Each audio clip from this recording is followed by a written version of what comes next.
4권 7장 네 번째 시간을 갖습니다. 우리 24번인데 우리 배교죠, 배교. 칼빈은 이렇게 이제 책에서 이야기합니다. 복음의 교리가 부응하려는 데 대해서 로마 교황들이 미친 듯이 날뛰며 전력을 다해서 억압하려고 애쓰는 것은 다른 이유가 아니다. 곧 그것은 그리스도의 복음이 승리하면 그들의 나라가 붕괴될 것이라는 것을 알기 때문이다. 레오는 잔인했다. 클레멘스의 손은 피로 물들었다.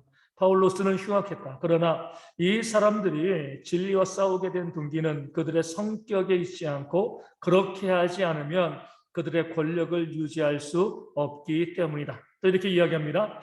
미친 듯이 복음을 받기 위해서 적 그리스도임을 온 세상에 선언한 사람이 그리스도의 대리가 될 수 있겠는가? 교회의 진정한 머리이신 그리스도에게서 교회를 끊고 그 사실을 뜯어버리며 그 몸을 갈기갈기 찢는 사람이 교회의 머리일 수 있겠는가? 이렇게 이야기하죠. 칼빈은요, 너무나 이제 이 황당하기도 하고 마음 아프기도 한 거예요. 자꾸 교황이 우리가 높다 우리가 수익권을 가지고 있다라고 이야기하는데, 칼빈은 이제 지난번 23번을 통해서는 정말 제대로 된 목사가 있냐, 온전한 교회가 너희 가운데 있냐 물어보고, 너희가 배교한 것이 아니냐, 그러니까 진리가 너희 가운데 있냐, 그러니까 왜 크고 낮음 이것만 따지냐, 진리가 있냐 없냐를 먼저 따져야지. 진리도 없는데, 그 진리도 없는 교회에서 누가 더 크냐, 뭐 이단들이, 뭐 저도 이제 뭐 어제도 이제 우리 이제 이 앞에 있는 하나님의 교회 뭐 지나가면, 지난번도 얘기했잖아요. 하나님의 교회도 뭐라고 붙여놨어요? 신천지 출입 금지 이렇게 붙여놨어요. 이단들끼리 뭘 따지는 거예요? 수위권, 우리가 더 높다, 더 힘이 세다. 보면은 하나님의 교회에 들어가는 신천지도 참 대단하고, 그러니까 이단이 서로 어떻게 보면 이 동족이 동족을 먹는 것처럼 기성교회만 공격하는 게 아니라 이제는 이단이 이단을 공격하는, 그러니까 이렇게 되다 보면 지네들끼리 싸우다가 무너지겠다 이런 생각이 들 정도로, 그러니까 이단들이 그냥 그 크기와 규모를 가지고 우리가 더 높아, 우리가 더 힘이 세, 이렇게 이제 이야기하는 그런 지경에 이르는 거죠. 칼빈도 이야기하는 겁니다. 로마 교황청 카톨릭에 진짜 복음이 있는가? 그리스도의 교회를 갈기갈기 찢고 온갖 부정과 부패를 행하면서 내가 그리스도의 머리다라고 이야기하면, 그러니까 예수님을 부정하는 이것밖에 되어지지 않는 것이 아닌가? 자꾸 복음을 그들이 박해하잖아요. 말씀드린 것처럼 복음은 다른 게 아닙니다. 뒤에도 쭉 나오지만 정말 복음이 들어오면 어때요? 겸손히 섬기고요, 낮아지려고 하는 건데, 지금 교황청은 계속 무엇을 이야기하고 있냐면 우리가 더 높아, 더 높아. 칼빈이 이야기한 것처럼 권력에 대한 유지만이 그들의 유일한 관심사이지 과연 복음이 있는가? 그렇기 때문에 우리가 진리를 찾아가지고요, 우리 개신교회가 나온 겁니다. 자꾸 우리 뭐 카톨릭은 큰 집이고 개신교회는 작은 집이고 이렇게 이야기하면 안 돼요. 이단에서 나온 성도들이 내 고향은 이단이다 이렇게 이야기하면 안 되는 거죠. 진리를 찾아온 거잖아요, 그렇죠? 마찬가지로 우리가 카톨릭에서 그 잘못된 것들, 이 복음이 잘못된 것들 가운데서 우리가 나와서 참된 복음 가운데 들어왔기 때문에 거기는 큰 집이고 우리는 작은 집이다 이렇게 바라보시면 안 되는 거죠. 그래서 우리가 하나님께서 성경을 주신 특별한 이유를 여기에서도 발견하게 되어집니다. 성경이 없으면은요, 그러니까 진리가 없으면 무엇이 참인지 거짓인지 모르니까 잘못된 길로 간 그 권력 집단, 그 집단 공동체 가운데 계속 머물러 있게 됩니다. 성경이 있으니까 어때요? 이 성경에서 시작한 이 카톨릭 단체도 성경에서 벗어나서 배교했기 때문에 성경을 가지고 있으니까 다시금 교회를 세워 갈 수가 있게 되어지는 겁니다. 그러니까 사람을 의지하는 것이 아니고 전통을 의지하는 것이 아니라 성경을 의지하는 것이 그만큼 중요한 거예요. 성경을 가지고 있으면 진리도 돌아올 수 있습니다. 성경이 없으면요, 그 잘못된 전통에 계속 따르고 계속 그 전통을 따라가다 보니까 더 비진리로 나아갈 수밖에 없는 거예요. 우리가 그때 당시도 뭐 지금이고 뭐 저도 분명합니다. 우리 카톨릭에는 이 복음이 없다라고 분명히 보게 되었습니다. 우리 얼마 전에 재미있는 기사가 이제 떴더라고요. 우리 지금 이제 그 러시아 지역이죠. 우크라이나 싸우고 있는데, 러시아 어디 하늘에 성령의 불이 떴다는 거예요. 제목이 그렇습니다. 그래서 이게 무슨 소린가 하고 봤더니만 이 동방 정교회라 그러잖아요. 그러니까 예전에 한 뿌리였다가 로마가 하도 이제 이렇게 우리가 세다 그러니까 동방 정교회가 분리돼 나온 거예요. 같은 뿌리였는데 세력 다툼을 해서 서방교회 이제 동방교회가 그렇게 이야기합니다. 서방교회는 로마 카톨릭을 의미하고요. 동방교회는 이 동방 정교회, 러시아 정교회, 또 우크라이나 정교회를 의미하는 겁니다. 그러니까 그들은 갈라진 게 맞아요. 그들은 형제가 맞습니다. 그런데 이제 이 동방 정교회에서 하는 행사 중에 하나가 뭐냐면 부활절인 것 같아요. 부활절인가? 이 예루살렘에 성묘교회가 있대요. 성묘. 묘잖아요. 묘. 뭐냐면은 그러니까 이제 예수님께서 묻히신 그 무덤, 거기에 교회를 세웠다는 겁니다. 예수님께서 십자가에 달려 죽으시고 난 다음에 한 300년 지나고 난 다음에 로마의 황제가 여기가 예수님의 무덤이야라고 이제 이야기한 곳을 이제 예수님께서 묻히신 무덤 그 자리라고 보고 거기에 교회를 세운 거예요. 그러니까 성묘교회입니다. 그 성묘교회에서 이제 기사를 쓴 사람 보면은 부활절이 되어지면 이 자동적으로 인위적인 힘이 없이 불이 붙는데요. 이게 근데 아무도 그걸 입증해 주진 않아요. 그러니까 이게 뭔가 이제 흔히 말한 것처럼 거짓이 있는 거죠, 그렇죠? 그 불을 성령의 불이라고 부른다는 겁니다. 그 불을 갖다가 이 카톨릭과 정교회 사람들이 나눠 가지는 거예요. 그러면 조그마한 랜턴에다가 이제 등에다가 이 불을 받아온 것을 붙이고 이걸 성령의 불이라고 해가지고 이 비행기를 타고 이제 동방정교회 사제들이서 비행기를 타고 이 공중에 올라가지고 이 랜턴에 달린 그 불을 들고 있으면 그 지역에 뭐가 임하는 거예요? 성령의 불이 임하는 거예요. 이게 참 애들 장난도 아니고 더 황당한 건 뭐예요? 그러니까 러시아 정교회는요, 이 푸틴의 건강을 빌잖아요, 그렇죠? 전쟁을 승인하고 인정하고 있습니다. 그래서 언제도 그러니까 푸틴이 언제도 전쟁을 한 거예요? 부활절에도 전쟁을 했잖아요, 그렇죠? 그럼에도 불구하고 그 정교회가요 푸틴의 측근이 돼가지고 그 권력이죠, 권력이죠. 그러니까 복음과 진리가 그런 거 없어요. 그 권력을 유지하기 위해서 권력자의 곁에 있으면서 푸틴의 전쟁을 일으키고 수없이 많은 사람을 학살해도 축복하고 있는 겁니다. 그 러시아 정교회에 있던 이 사제들이 성령의 불을 가지고요 러시아를 축복하기 위해서 러시아 상공을 갖다 비행기를 타고 도는 겁니다. 그 성령의 불 자체도 거짓이지만 그래 악하게 또 전쟁을 일으키고 사람을 죽이는데 그것을 축복하는 것이 과연 진짜 교회겠는가 우리가 바라보셔야 되는 거죠. 로마 카톨릭도 다르지 않습니다. 이 권력 때문에 권력. 그러니까 복음은 없고 오직 사람의 권력과 또 물력, 이 성공에 대한 욕구만 있는 것이 그 집단이 되어진 거죠. 그 증거가 무엇이냐? 아까 계속 말씀드린 것처럼 교황이 있다는 거예요, 그렇죠? 온전한 교회는요 높고 낮음이 없습니다. 교황을 만들어 놓고 맨 뒤에 추기경 나오지만 뭐 추기경, 이 주교 또 이제 사제 이런 계급을 만들어 놓은 것 자체가 우리는 권력을 탐한다 이것을 보여주고 그들 스스로 증명하고 있는 거죠. 그러니까 권력을 탐하다 보니까 어때요? 배교할 수밖에 없는 겁니다. 우리도 보면 우리 목사님들이 어떤 권력과 힘을 갖고자 하면 어때요? 이 본질에서 멀어지고요. 또 권력자들과 야합하는 이런 일들이 발생할 수밖에 없습니다. 그런 면에서 우리 목회자들은 힘을 가지려고 노력하면 안 돼요. 힘을 빼야죠, 그렇죠? 힘을 가지려고 노력하는 순간 이 복음의 본질 가운데 벗어날 수밖에 없는 거죠. 우리가 학교에서도 보면 이 서양사를 배우잖아요. 그러면 이제 종교와 이 정치의 문제 가운데 있어 보면 이 권력을 향한 다툼과 싸움이지 복음과 진리를 향한 다툼과 싸움이 존재하지 않습니다. 오늘도 많은 목회자들이 많이 아니지 어떤 목회자들은요 그 권력 때문에 권력의 중심에 들어가기 위해서 이 복음을 또 배교하는 일들이 여전히 많이 벌어지고 있습니다. 그래서 우리가 항상 교회와 정치가 분리되어지는 것이요 우리 교회를 위해서 합당한 것이 되어지고 그렇지 않고 권력을 탐하게 되어지면 반드시 로마 카톨릭처럼 배교하고 진리를 버리게 되어집니다.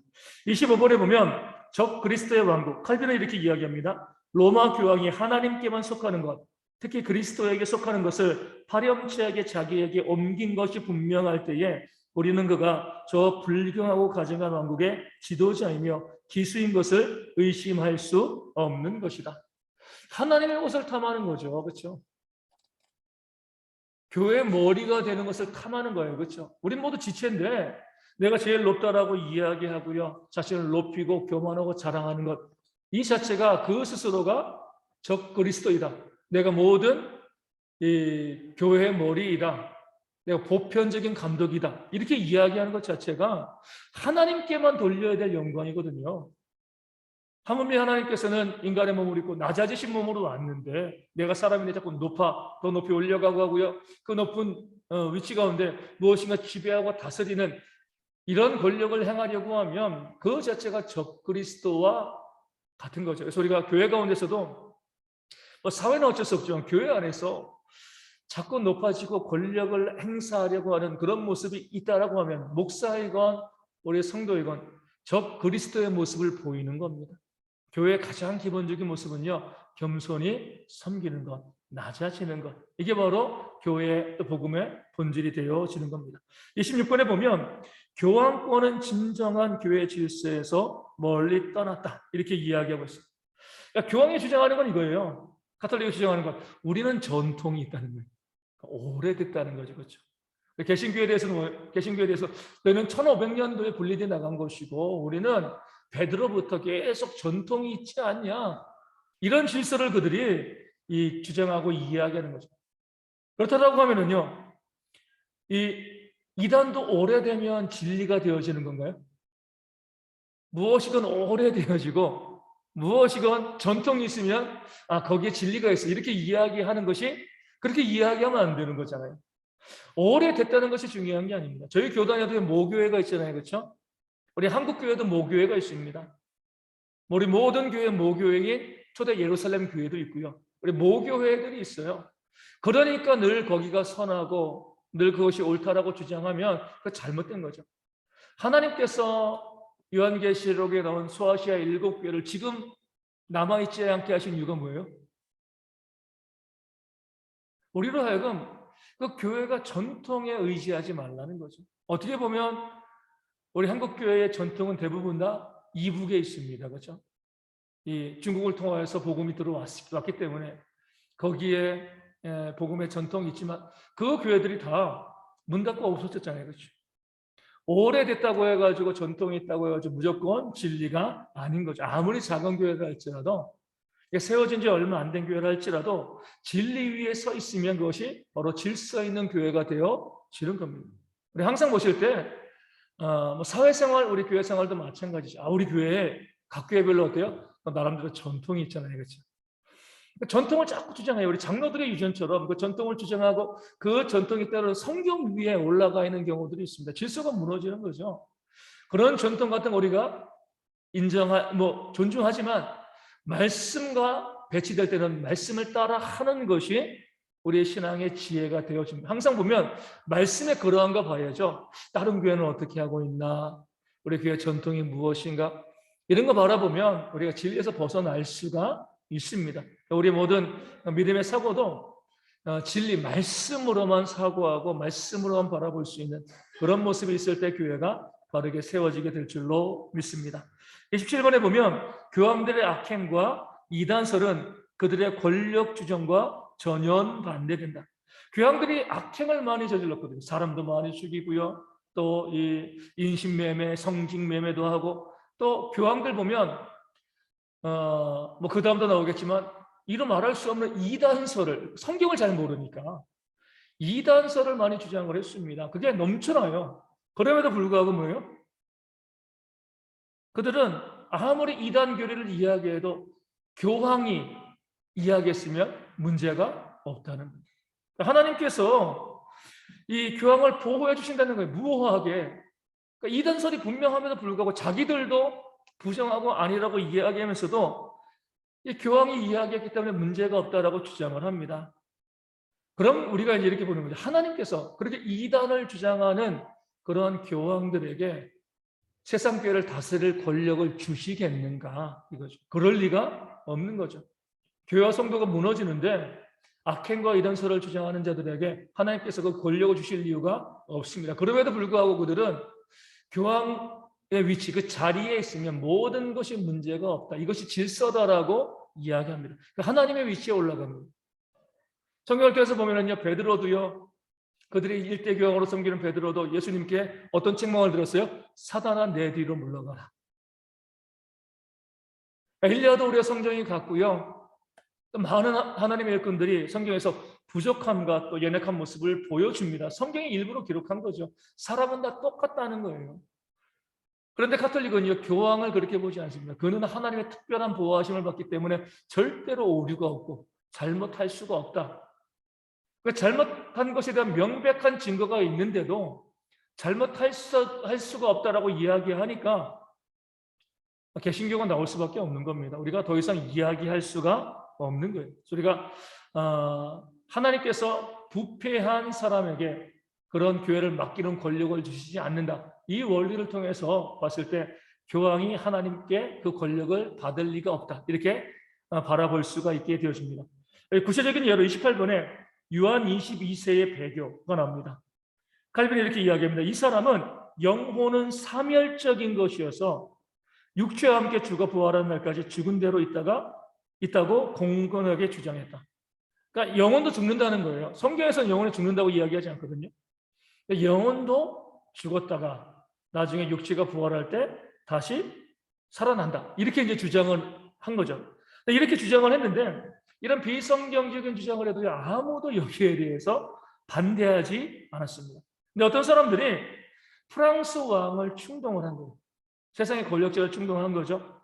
만약에 교황이 이런 비성경적인 주장을 취소하지 않으면 프랑스 국민들은 교황과의 교통을 끊겠다, 섬기지 않겠다. 왕이 협박한 거죠. 당신이 지금 성경적이지 않은 교리를 주장하고 있는데 우리가 어떻게 당신을 섬길 수 있냐?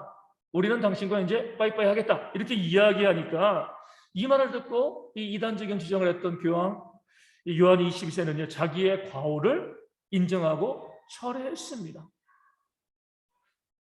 이것이 무엇을 보여주냐면 과연 그가 말한 것이 정말 그렇게 옳은 것이냐. 교황이 하나님의 특별한 보호하심을 받아가지고 절대로 오류가 없다라고 하면 이런 오류는 뭐냐? 자기가 말하고 스스로 취소한 이런 오류가 발생하면 안 되는 거 아니냐? 이렇게 이야기하고 있는 거죠. 자신도 모르고요. 이 비성경적인 교리를 주장을 합니다. 세속 권력자가 그러지 마세요. 우리 안 돕겠습니다. 안 섬기겠습니까? 헌금 안 내겠습니다. 이렇게 이야기하니까 내가 잘못했습니다. 이렇게 이야기한 거죠. 그런 사람에게 우리가 어떻게 오류가 없다라고 보고 그를 지상교회의 머리로 우리가 섬길 수 있겠는가? 그러니까 명백한 증거를 이 칼빈이 제시하고 있는 겁니다. 우리 이제 29번에 보면 교황들의 도덕적인 방정이죠. 이 교황은 이렇게 이야기합니다. 교황 측은요, 로마가 과거 베드로의 교구였기 때문에 교황이 비록 마귀일지라도 그리스도의 대리이고 교회의 머리다. 이제 로마가 베드로의 교구였기 때문에 교황청 자체가 신성하기 때문에 만약에 마귀가 이 교황으로 취임해도 뭐예요? 그리스도의 대리인이고 교회의 머리가 될 수 있다. 이렇게 주장을 한 겁니다. 어떻게 보면 너무 기가 막힌 주장인 거죠. 그렇죠? 우리가 이제 이렇게 보시면 돼요. 성전에 우상을 세워 넣었으면 그 우상이 하나님이 되는 건가요? 성전이 거룩하다고 해도 거기 우상을 세워 넣었을 때 성전이 거룩하니까 그 안에 있는 저 우상이 하나님이다. 이렇게 이야기할 수는 없는 거죠. 그렇죠? 출애굽기 32장에 보면 이스라엘 백성들이 모세가 율법을 받기 위해서 시내산에 올라갈 때 뭘 만들었어요? 뭘 만들었죠? 금송아지. 그렇죠? 우리 이제 아피스죠. 아피스. 애굽 사람들이 송아지를 신으로 섬겼기 때문에 금송아지를 만들고 뭐라고 불렀어요? 이는 여호와의 절일, 여호와의 축제다. 그러니까 금송아지를 뭐라고 부른 거예요? 여호와라고 부른 겁니다. 금송아지에게 우리를 구원해낸 여호와다. 이렇게 이름을 붙인 거예요. 그렇다고 해서 그 금송아지 우상이 그 조형물이 하나님이 되는 건가요? 그건 아니잖아요. 그렇죠? 근데 카톨릭은 그렇게 주장을 해요. 마귀가 교황의 자리에 있어도 또 교황 자리라고 하면 그리스도의 대리인이고 교회의 머리다. 말도 안 되는 주장을 그들이 하고 있는 거죠. 우리가 이 어떤 외적인 형식, 외적인 모습 가운데 거기서 진리를 보게 되어지면 우리 성경 말씀 가운데 그런 말씀 있잖아요. 경건의 모양이 아니라 경건의 능력이라고 그랬잖아요. 아무리 목사를 할지라도 진리를 부정하면은요 목사가 아닌 거죠, 그렇죠? 그 자리에서 쫓겨나야지. 아, 목사님이니까 그 모든 것을 인정해 줘야 돼. 이렇게 바라보시면 안 되는 겁니다. 그러니까 진리를 가지고 모든 것을 판단하게 되어지는 거죠. 경건의 능력이 있어야죠. 그 모양마다 직위와 뭐 이 직함만 가지고 있다고 예전에 요즘도 제가 이제 교단 정치 잘 모르지만 그러잖아요. 예전에 한기총 그렇죠. 지금은 이제 거의 뭐 유야무야한 그런 단체가 되었는데 한기총의 회장이 있다고 해가지고 무조건 그가 옳다라고 주장할 수가 없는 거죠, 그렇죠? 그러니까 진리를 따르느냐, 따르지 않느냐 이것이지. 모든 교회들 뭐 기독교 연합 단체의 회장이니까 그 사람이 하는 것이 맞아, 우리 다 따라야 돼. 이렇게 하다 보면 큰 문제가 발생할 수밖에 없습니다.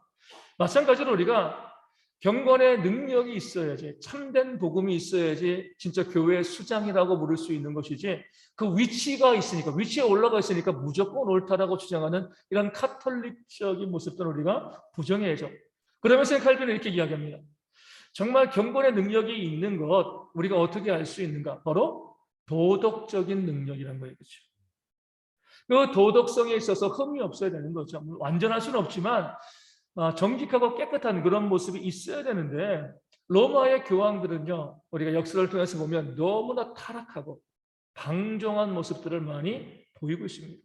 진리가 그 안에 있으면요, 그런 모습을 보일 수가 없는 거죠. 그러니까 진리가 그 안에 있으면, 성령이 있으면, 우리 예수님이 있으면 우리가 악하고 음란하고 더러운 그런 죄된 삶을 우리가 즐기하고 살아갈 수가 없는 겁니다. 그러니까 우리가 이 땅에서도 마찬가지로 많은 사람들은 이단에 대해서 이야기하잖아요.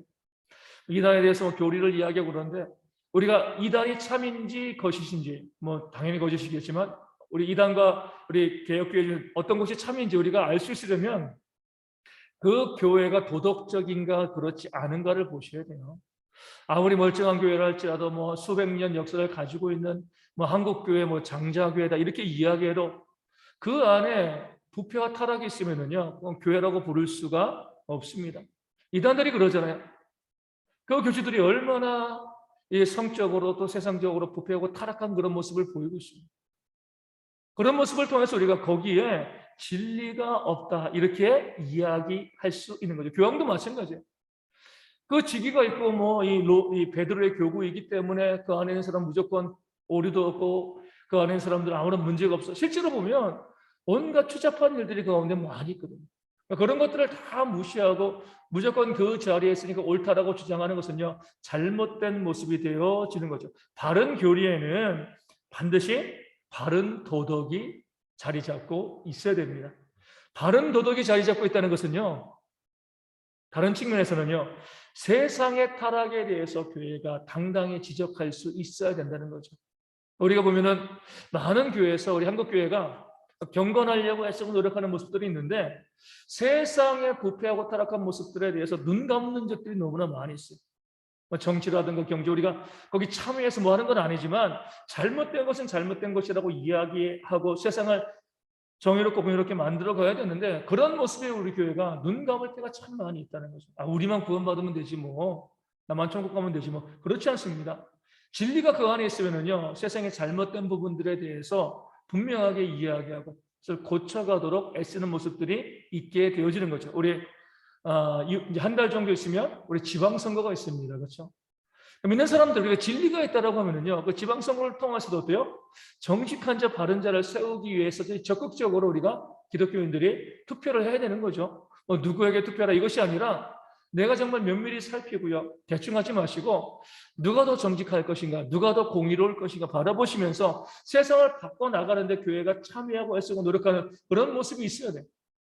인권의 문제라든가 뭐 사회의 여러 가지 많은 이 차별과 이 불평등의 문제, 이런 문제들에 대해서도 교회가요, 그냥 우리만 구원받으면 돼 이렇게 하는 것이 아니라, 그러니까 세상의 문제 가운데 기도하면서 그것을 바꿔나가기 위해서 애쓰고 노력하는 모습이 있어야지 교회가 거룩하고 올바르게 세워지게 되어지는 거죠. 로마 카톨릭은요, 권력을 탐하고, 그렇기 때문에 그들이 부패했기 때문에, 내가 부패했으니까 뭐예요? 그나마 양심이 있어서 세상의 부패도 인정해 주는 거예요. 내가 부패했으니까 한번 세상의 부패한 모습 보면서 친밀한 모습을 가지지, 저거 잘못되었어, 안타까워하면서 기도하지도 않고요, 고치려고 애쓰고 노력하지도 않는 겁니다. 내가 거룩하고 정결하고 내가 경건해야지 그 세상에 잘못된 모습이 있을 때 안타까워하면서 또 지적도 하고 또 고치려고 또 기도도 하고 애쓰고 노력하는 것이죠. 이것이 바로 우리 이제 어디에 참된 복음이 있는가 알려주는 중요한 지표가 되어집니다. 마지막으로 우리 추기경들이 있습니다. 우리 추기경들은 주로 누구일까요? 추기경. 이 어거스틴이요, 이런 이야기를 했습니다. 증명, 목사직, 장로직, 증명에 의하면 감독직이 장로직보다 높지만 여러 가지 면에서 어거스틴은 목사하고 제롬은 장로였거든요. 어거스틴은 제롬보다 더 낫다, 아래다, 이렇게 이야기했습니다. 여기 힌트가 있는 거죠. 뭐냐면 초기의 추기경들은요, 사제직에서 세워지지 않았습니다. 우리 요즘 교회로 말하면 장로 안수 집사 중에서 우리 추기경을 세웠어요. 초기에. 나중에 시간이 지나면서 어떻게 됐어요? 이 추기경이 이 주교보다 높은 지위에 올라가게 되어지니까 이 사제 중에서도요, 추기경이 되어지는 경우들이 많아졌습니다. 지금도 보면 사제 추기경이 있고요, 부제 추기경이 있습니다. 사제들은 뭐예요? 우리가 아는 카톨릭의 신부 사제들이죠. 이런 사람들이 추기경이 되어지는 겁니다. 부제 추기경은요, 로마 교황청에 있어요. 사제는 아닌데 교황청에서 행정적인 일을 하는 사람들이 이 추기경으로 임명을 받는 겁니다. 그러면은 그 사람들은 이 사제는 아닌데 추기경으로서 교황청의 중요한 일들을 결정해 나가는 그런 모습이 있는 거죠. 요즘은 헷갈리니까 웬만하면 사제 중에서 교황청에서 일하는 사람들도 사제로 채우고 거의 다 이제 사제 중에서 우리 추기경을 세우게 되어집니다. 근데 우리가 바라볼 건 이거죠. 성경에서 교황도 없고요, 성경에서 추기경도 없습니다.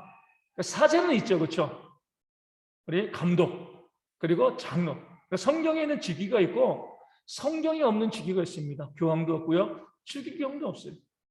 근데 교회가 자꾸 권력화되어지면 이 직위를 자꾸 만들어내요. 보다 높은 직위. 우리도 보면 이제 옥상옥이라고 이야기하잖아요. 어떤 단체이건 직위가 많으면요, 그 단체는 경직되어 있는 거예요. 직위가 단순하면 어때요?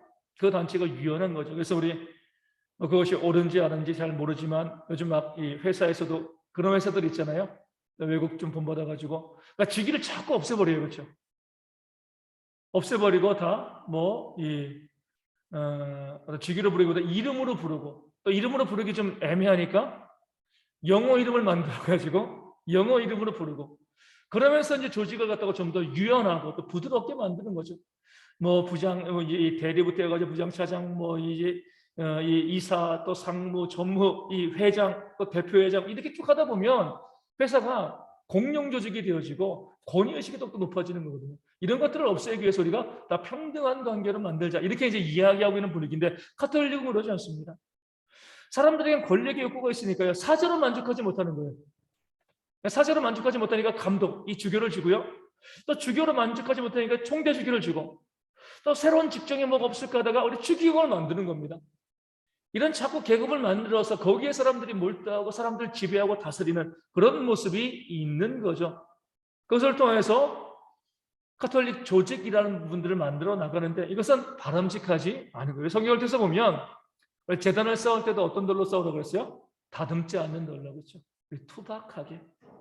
하나님께서 우리에게 원하시는 신앙은 단순한 신앙입니다. 너무 지나치게 옥상옥해가지고 어떤 직위 만들고 또 만들고 또 만들고 이런 것보다는 우리가 단순히 교회에서 가장 좋은 건 이거예요. 목사와 성도만 있으면 됩니다. 목사도 성도니까 성도 중에서 대표가 목사가 되어지는 거죠, 그렇죠? 마찬가지로 어떤 이런 직책 저런 직책들을 보면 교회마다 그런 직책들이 참 많이 있어요.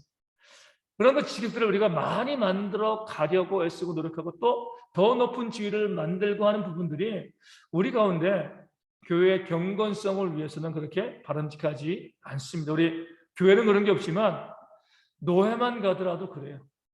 직을 가지고 싸우고 다투는 경우도 있습니다. 그러다 보면 직을 또 만들기도 하고요, 또 없애기도 하고. 그래서 우리 직의 구성과 분포를 보면서 우리가 존중받았다, 존중받지 못한다, 이런 것들을 다투고 싸우기도 하거든요. 그런 것 자체가 잘못된 거죠. 예전에 말씀드린 것처럼 내가 이전에 총회장이었기 때문에 내가 이제는 뭐 어떤 노회의 무슨 부장 이거 하는 게 격이 맞지 않다, 이런 생각 자체가 우리가 비성경적인 거죠. 아무리 총회장으로 또 이 수고하고 애쓰고 노력을 해도요, 교단에서 또 교회에서 이 역할과 임무를 맡겨주면 감사함으로 받고 헌신하고 수고하는 것, 이게 바로 그리스도와 교회의 정신이지, 내가 이런 직위에 있었는데 이런 직위가 있으니까 이런 것들은 내가 마땅하지 않아, 그 자체가 우리가 카톨릭을 닮아가고 있는 모습이 되어집니다. 그래서 어떤 것도 우리가 직에 우리가 연연하거나 그런 직을 만들고 또 운영하고자 그런 모습의 가운데 없이 모든 조직과 움직임을 단순하게 만들어 가는 것이 개혁적인 교회의 모습이 되어지는 줄을 믿고요. 우리 성도님들도 세상이 그러니까 자꾸 그러잖아요. 우리 세상 가면은 교회 다닌다 그러면은 직분이 뭐예요? 직분이 뭐예요? 그래서 뭐라고 이야기하면은 또 뭐 언제 장로돼요? 언제 권사돼요? 뭐 자꾸 이렇게 이야기하거든요. 이런 것들 가운데 우리가 좀 자유로운 모습들이 있으면 좋을 것 같아요. 내가 하나님을 섬기고 또 성도로서 교회를 섬기는 것 자체가 기쁨과 감사함이 되어지는 것. 어떤 직에도 우리가 연연하지 않고, 저는 목사님도 마찬가지죠. 사역을 끝나고 은퇴하면 성도예요, 그렇죠? 전직 목사가 아닙니다.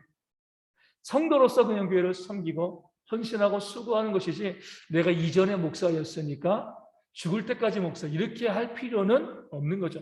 그런 신앙과 모습들을 모두 가운데 좀 있어서 단순하게 하나님을 섬기고 예배하는 그런 공동체로 저희 교회가 세워지고, 저희 교회 가운데서 이 직을 사모하지만 헌신하기 위해서 사모하는 거죠. 직을 사모하지만 그 직을 우리가 봉사와 섬김의 자리로 깨달아 알 수 있는 지혜가 우리 교회 가운데 있어서, 그래서 어떤 성도들도 우리는 지배하고 다스리는 사람이 없이 모두 봉사하고 섬기는 교회이다, 이제 이런 이야기들을 만들어낼 수 있는 그런 교회로 세워져 갔으면 좋겠습니다.